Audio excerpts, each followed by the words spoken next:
Good afternoon, everybody. My name is Dan Harrison. This is NuPath Live. Thank you for joining us today. It's December 2nd. I've had a great day. We had a time of sort of holiday celebration. It's the 2nd of December. It's already time to be thinking about those things. And we met with our expanded leadership team of NuPath, and we did some traditional things that we haven't done in 727 days. And I know this because I looked to see the last time we were together in that fashion was on December 4th of 2019. So it's been about 2 years. A lot of things that I find myself doing, I comparing it back. When was the last time we did this, or just being very aware of how the world has evolved. It has changed, and you return to some of the things that you haven't done for a couple of years, and you said, "Wow, I really enjoyed that," or "That's one thing I don't ever want to give up again." And there's some other things that maybe you do, and you say, "Why did we ever do this in the first place?" Not the case for this morning, for sure. And really, it was just I have just been filled with such profound appreciation and respect, and just kind of this respectful awe, if that makes sense, of all the different staff that have helped us get through the past 727 days, or it's actually like 20 months since the pandemic began in March of 2020, and yet the world goes on. Of course, now we've got the Omicron variant. Don't worry, those of you who don't like statistics, I'm not going to spend a lot of time talking about that. There's so many things we don't know, but it is odd that every time we just start to feel like we're getting a little juice, just getting going, we finished the getting our mandate, fully implemented. Still dealing with some of the remnants of a few of the staff that are either in process or are going to be exiting the organization because they've chosen not to be vaccinated. But just try to get a little steam going up, and then something else comes along having to do with the pandemic. But I think we're becoming battle hardened and fearless in the face of variant. What new variant? Yeah, we'll figure it out, and we're all vaccinated. We're part of what we try to do here at NuPath Live is keeping people educated, what's going on, and there are a lot of things happening. But part of it too, I think, is getting connected with the different people that make NuPath so special. We talk to families. We talk to your staff. We feature sometimes some of our clients, and you've heard from our board of directors from time to time. Now, the board we have 12 people on our board, and one of my goals this year for myself is to try to find ways to get the board more in front of this organization. These are smart people.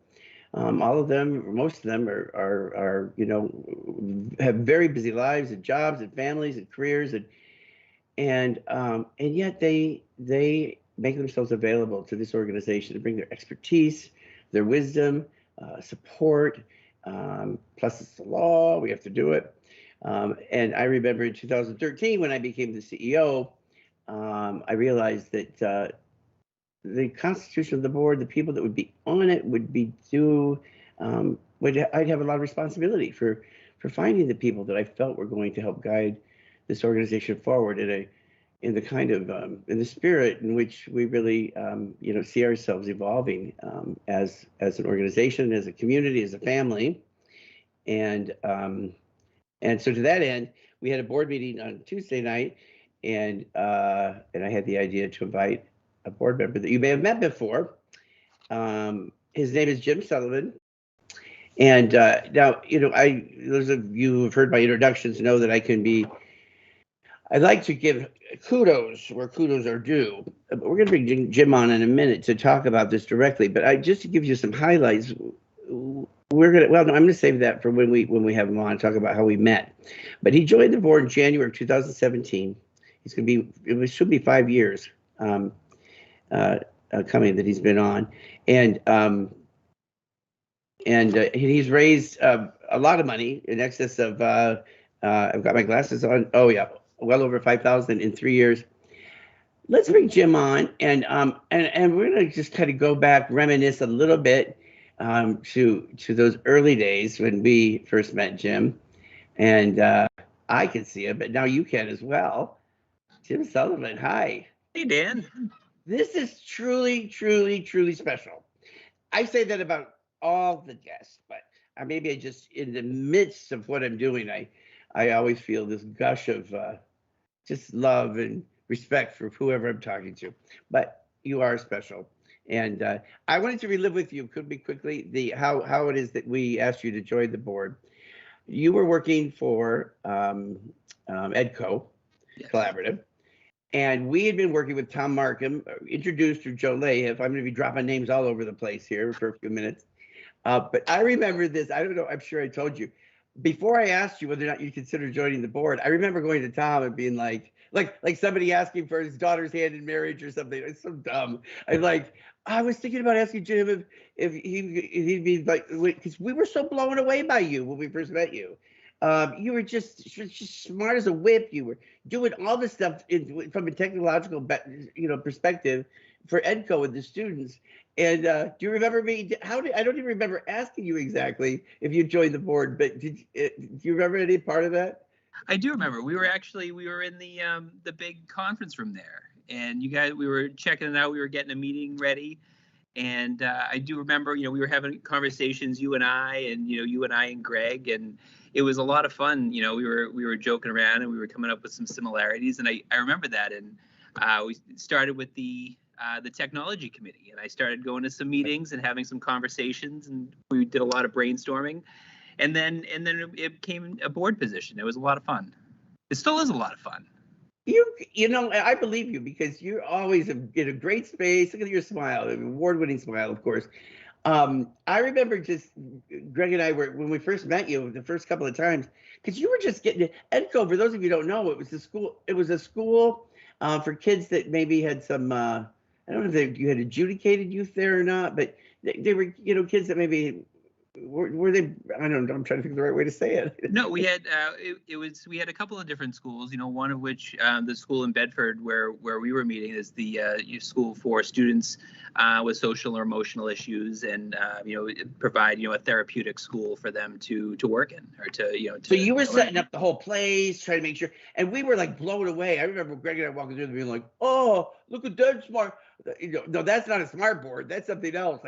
We were just in awe of the technology bundle. I don't even know if that's the right way to say it. Probably not. But however you put the suite together there, it just looked great, and really, I want to talk to you in a minute about what, how much in demand, because now you work for Danvers Public Schools.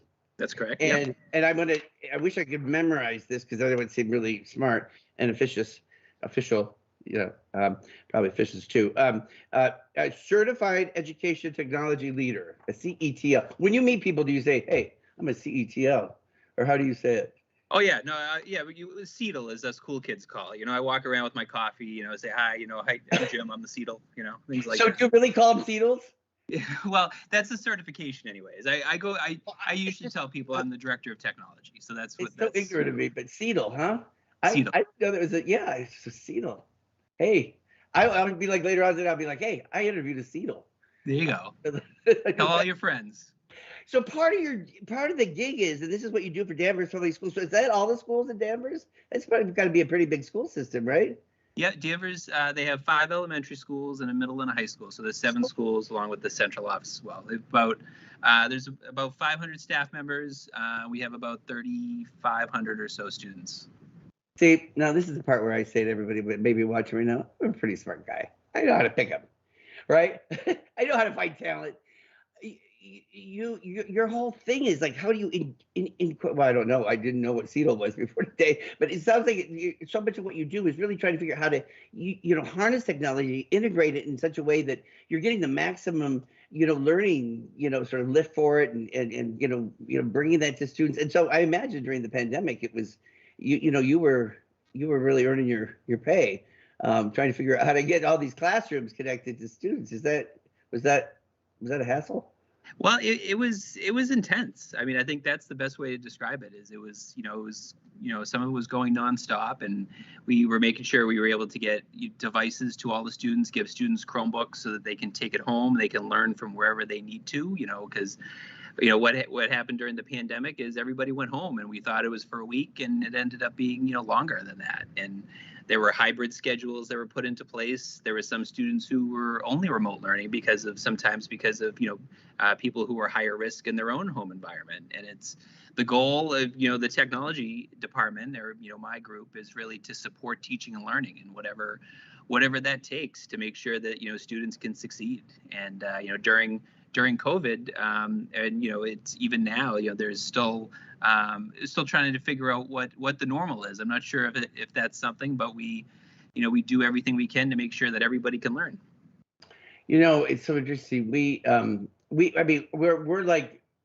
We're like a distant shadow, in our experiences of everything that you're dealing with head on. But I've been thinking about the pandemic and how, all of a sudden we were all thrust, we and NuPath, being forced into Zoom meetings and completely transforming our world, with technology and sorts of systems that we hadn't been familiar with. You, as a school department, had to somehow immediately transition to this full, virtual kind of learning environment. Now, if the school superintendent or somebody shouted come up to you and said, now next year we're going to go to a full virtual environment, I need a plan, you start to prepare for it, you would have met all summer and still not been ready for it. You probably would have been like, oh my God, this is possible, we can't do it. But like you say, like one day it's going to be a week, the next minute this is your task, right? Yeah, and it's you do what you can to help as many people as you can, right? And it's like anything else, even like with NuPath, it's our clients are the students, and we want to make sure that we that they have everything that they need to succeed. And that is a reminder too that sometimes you have to start something. You're not going to have it all right the first time. I mean, this is a lesson we've learned time and time again. It was Franklin Roosevelt who said, "Above all, do something." We just spend so much time talking and planning for every eventuality. And I feel like sometimes the best, it's not a bad thing to have a little bit of a push. But in this case, the objective of being full virtual was not something that was good or positive or that you really wanted. And in this case, the pandemic caught us by surprise in a way that we couldn't have really been prepared for. I want to talk about your work on board, but first I want to talk about your beautiful family. And I wish I had pictures of your kids. I don't, but if you remember back to, I just remember one memory I have is you were part of Club 50 because of the amount of money you raised. You were among the 50 top fundraisers for NuPath. We talk about this a lot on this show because it's very important to NuPath. And I've asked Greg if I thought we could be together on the screen, maybe, and chat. I see myself. I don't see you, so I don't know if it's going to happen. But I found one picture of you. Look at me with like glasses on my head. Can you see that? Can you see it? With Frank Sescopo, Diane Sescopo's husband, Diane, who's the outgoing chair. She's going to be the chair emeritus now, and then me in the middle with my glasses on my head. But that was a lovely picture. But do you remember a couple of other pictures that were taken there? Look at this. This beautiful, happy couple. Now, that's your wife, Erin. Yep. And then there was this other picture that I think I gave you to have at your office. Do you remember? You did. Actually, I think I have it framed over here in the corner, actually. That's not the frame. I just threw that around that for today. I always thought like she looked like she'd be on the back jacket of a cover of a romance novelist or something. She just looks like like she's a famous author, don't you think? I thought, I doubt she posed for that picture. I wonder if it was something larger. What did I cut out, to find that? And I said, well, let me see if I can find it and see if there was anything that we missed in that beautiful picture. And that's what I cut out. And the handsome devil that you are, but you were looking at the camera. But doesn't she just look so gracious? We'll just go back to the frame picture one last time, and then we'll move on. I think she's lovely. I've gotten to know her a little bit, at events. I don't know your kids. Now you've got Brianna, a daughter, and Declan, right? Or a son. How old are they now? Yeah. So actually, just this past weekend, Brianna just turned 6, and 6. So she's 6 years old now, and my son Declan is 2 years old. Can you believe that? Yeah, time flies, and Brianna just started kindergarten this year. She's loving it. She's on top of the world. You're an actual dad. Yeah, go figure. Who would have ever thought that would have happened? I don't know. Thank God there was no test. I don't know. When we asked you to join, as you said, you joined as on our technology committee, and we've used this in the past. We've got a few standing committees, and occasionally we always try to encourage committee members to think of other, kind of at-large members that could join. They're not on the board, but they're part of the committee, and just try to get fresh ideas and new blood, and helping to solve some of these big problems, because none of it's easy. Of course, when we saw you and we heard what you did, we were like, we could use this dude. And I think Greg was especially excited because you just brought a layer of knowledge and just thoughtful consideration about our systems. What would you, and I don't want to put you on the spot here because you didn't know I was going to ask you this question, but what do you see in your time with Newpath as joining on the committee, the work you've done? And by the way, I will say the technology committee is pretty active. I mean, you meet with regularity, and I know you've been so instrumental, but what would you say would be some of the successes that Newpath is? How have we evolved, or how have we thought about technology as part of our strategic growth, and how are we? Do you think we're safer, better, or more access through technology than we maybe did when you joined the board in 2017? Well, I think that there definitely has been improvement in growth, and one of the things that we focused on, even as the technology committee, is looking for efficiencies and finding ways to integrate things together. So it was no longer all of these separate systems doing all of these separate things, but we're able to bring systems together to do multiple things, and the systems talk to each other, which is huge. And it's also a lot of it now we've actually brought to the cloud, which has made things faster, easier to access, because in today's day and age, you need to be able to work from anywhere, and you need to be able to serve the clients from anywhere. And that's what we've I think we've been able to accomplish a lot of that, and as well as integrating navigating life into a lot of that as well, because that's always been a big piece and a big topic of the conversations that I've participated in as well. Mm-hmm, mm-hmm. And what about the the phishing stuff that I almost got nabbed with not so long ago? But all these people that use my good name to email our staff and ask them to go out and buy me 50 gift cards from God knows where. Like, I would never ask somebody to do that. But that wasn't you? I always get a kick out of when somebody will call me, Dan, we need to know right away. Did you ask so-and-so to get $3,000 worth of Visa gift cards? And I'm like, no, no. If I'm gonna ask for such a thing, I would not ask whoever the person is. It's usually some poor person that's working out in one of the residential programs. She's like, oh my God, he's asking me to get the. Sorry, I digress. But that's been cybersecurity's been a big thing, a huge thing. In fact, I was talking to a group of colleagues at part of the ADDP board, and people were talking about how the insurance for cybersecurity is they've been told is going to just really go through the roof this next year. I think in part, or maybe I'm guessing in part, to some of the very high profile and public incidents of municipalities and like Keystone, or no, not Keystone. I've got the wrong pipeline, but the one I mean. That got the what do they call it? The virus that the ransomware. Yeah. Ransomware. Yep. So what have we done to prepare or to protect ourselves, our families, people that are using our system, or how are you helping us with that? Well, there's a lot of, actually even auditing and evaluating what's going on, because the thing about the ransomware and the cybersecurity, compromises and hacks is they're constantly evolving. So what we set ourselves up to protect ourselves a year ago may not be what we need today. And we were constantly having conversations about, making sure that we have the right systems in place, but also a big piece of it is education and making sure that the users know what, and they're comfortable understanding what seems legitimate and what is not. And that's a big piece of, protecting ourselves from this is, giving our clients, giving our users, our staff members, the knowledge, to even give them the inkling to say, well, something doesn't seem right about this, and you pause and reflect. Yeah, you talk about training people. It's just like pouring them a cup of coffee or something. Oh, we just have to train them, and won't that be great? I bet it's just such a hassle training people, and I bet the worst ones are people like me.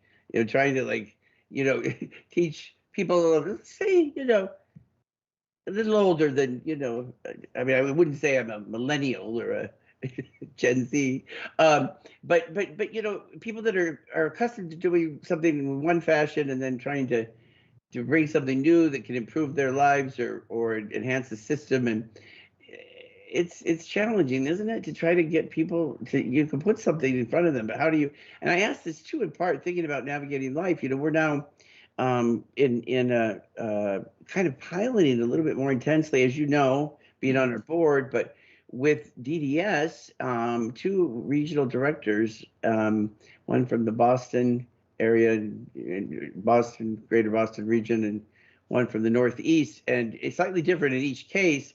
But my fear is always that, these things, you'll have fits and starts. They'll start off, but if the staff aren't using it, then, the service coordinators won't bother to check it. They won't see the beauty of it. And what can you tell me other than just keep training and training and training? How do you go about that? Because you're part of a school model, right? A learning model. It seems like you maybe have some good ideas for us. Well, one of the things that I always look for, particularly in training, and it varies from group to group and from person to person, but you look for that aha moment for them. Where is the value for them? And you try to try to show them, through the app or through what, the training or whatever it may be, that relevance that's going to help them or it's going to make it better for them. And when you bring them to that aha moment, that's when they get the buy-in and they want to be, they want to use it more. Yeah, that's very smart. If you can, people will say, what apps do you have on your phone?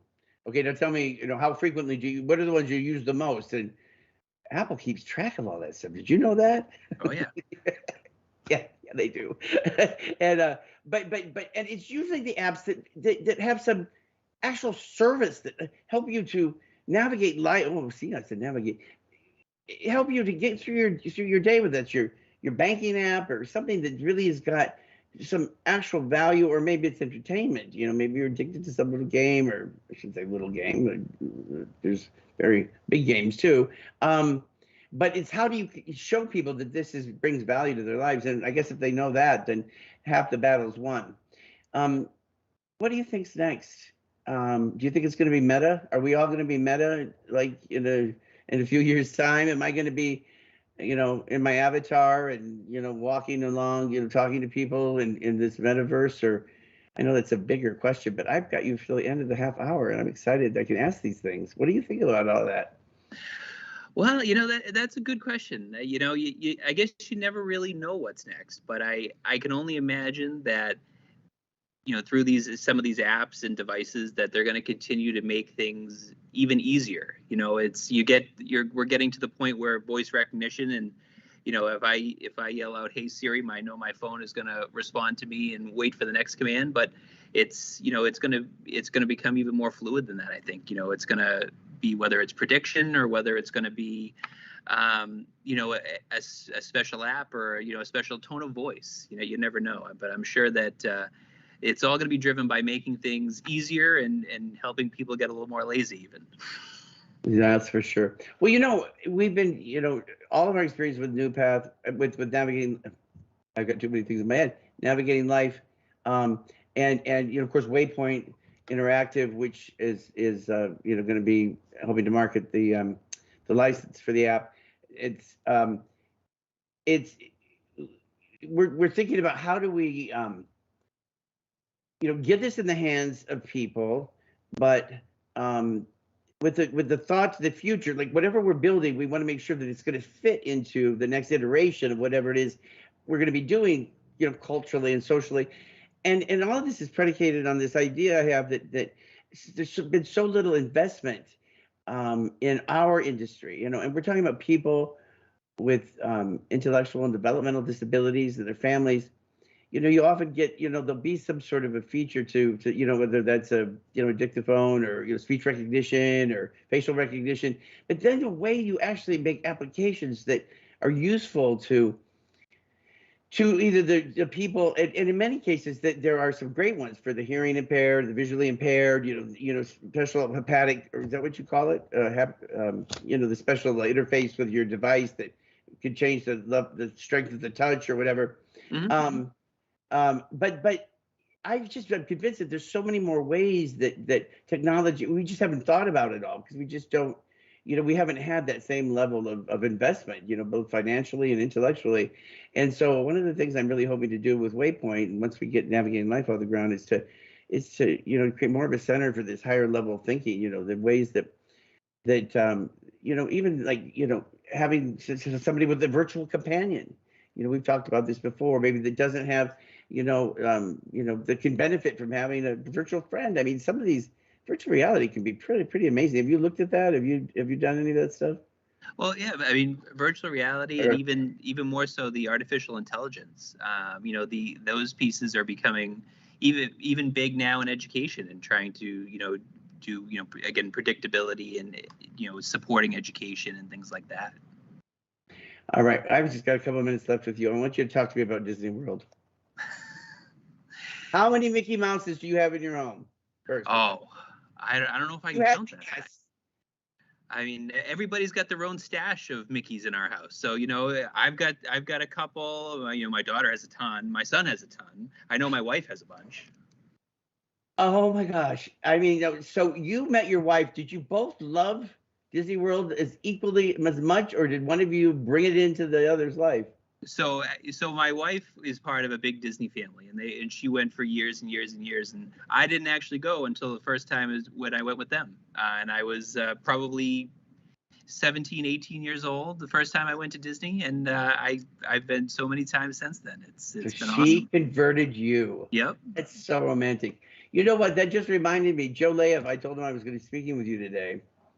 And for those of people who don't know, Joe's worked with us for many years now, and met him, and he's connected us with a lot of people. But he goes, "Oh, I remember Jimmy Sullivan when he was down at high school, when he was just probably 17, just about the time you were being, I was going to say indoctrinated, but when you were being introduced to everything Disney World." And he said, "Wait, I'm going to check my notes." He said you were a great kid.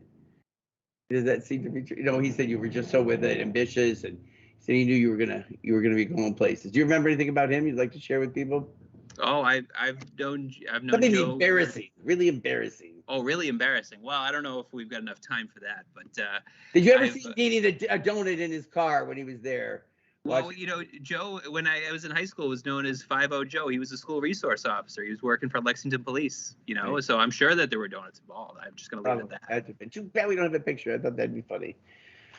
Funny to see. All right, Jim, I hope that you feel fulfilled, and I think you enjoy your work with our board. You've signed up now for a shift. You're moving into the vice chair. You know what that means? What's that? You're going to be chair eventually. That's certainly, yeah. Wow. Let me settle into the vice chair first. I know. Well, you did such a fine job as clerk. We knew that we could trust you to, be around for some more heavy lifting. Thank you. You are, in all seriousness, you are you are just a great profile, except the fact that you're a white man. I just say that publicly. We want diversity. We're looking for diversity. Is there anything we can do to change that? You think no? That's the only thing. But everything else you get high marks for. I'm sounding really, really foolish and silly now. But seriously, it's an example. I look at you and I think that is like a composite profile of somebody that is smart, has got a good, sort of, life, perspective. You understand people that may be suffering, or people that need extra help and things. I mean, you've got a real sense of people, high degree of emotional intelligence, in my opinion. And you also have this spirit of wanting to help.